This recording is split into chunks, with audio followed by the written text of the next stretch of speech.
Whenever you're dealing with an apologist for Islam, or even a Muslim, and you bring up jihad, almost immediately they kick back to you, well, what about those terrible crusades? Why, they're the moral justification for jihad. I mean, we're just as bad as they are, so let's not talk about jihad, okay? Let's talk about the crusades. Well, what I would like to talk about here are facts. And it turns out I sat down and put together some work, and I created a database of some 548 battles that Islam fought, jihad battles against classical civilization. And these aren't even all the battles. It really doesn't say much about Africa and India, Afghanistan and all that. It's primarily the battles against the classical civilization of Rome and Greece. So, 548 battles is a lot, and it's too much to even comprehend. So I created something which I call a dynamic battle map, in which you have a display of the Mediterranean, and a white dot means that this 20-year period, that's a new battle. So every time the screen changes, it's 20-year period. The colors white turn to red, and so you can see a history. This may seem a little confusing, but I think when you see it, you'll know exactly what I mean. And here it starts. Islam burst out of the Arabian Peninsula and immediately starts attacking the Middle East. And notice that it doesn't take long until they're crossing the Mediterranean and attacking southern France and Spain. Notice something here. Most people think of Islam, they think of Arabs, they think of desert, and yet here we see that Islam is projecting power throughout the Mediterranean. Notice how the little islands of the Mediterranean are getting hammered. The navy of Islam would attack coastal towns, kill, rob, rape, and then take slaves.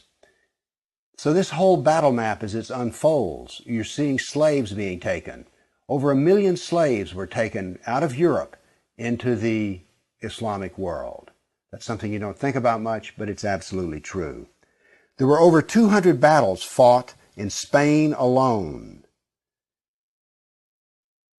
And we also see, however, on the east coast in Turkey, that Islam is trying to break into Europe.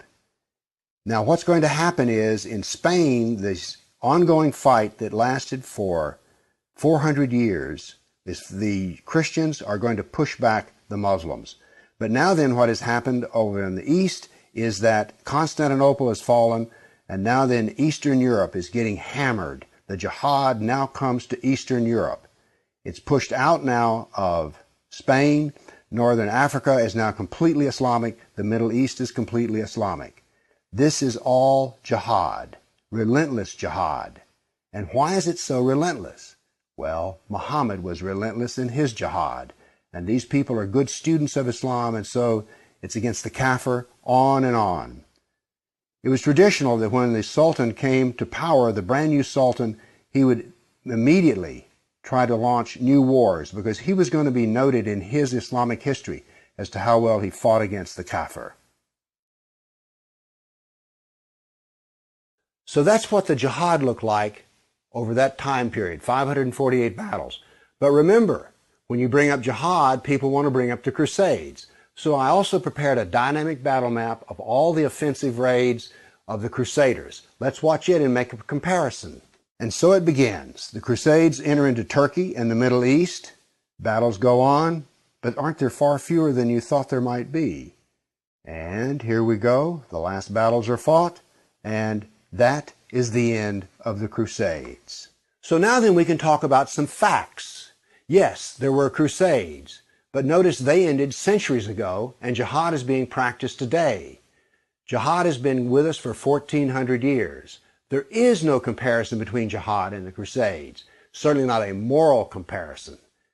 And when you're looking at the Crusades, remember, in one sense, all of the Crusades were defensive wars. Why?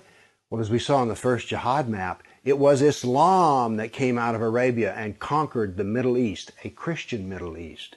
And so the Crusaders were trying to free their Christian brothers and sisters from jihad. So there's no moral comparison at all. The motivation of the Crusaders was to free Christians. The purpose of jihad is to enslave the kafir. So the next time you hear somebody talk about, oh, those dreadful Crusades, you've seen some facts about the matter. Why don't you pipe up and tell them you know, you don't really know the matter.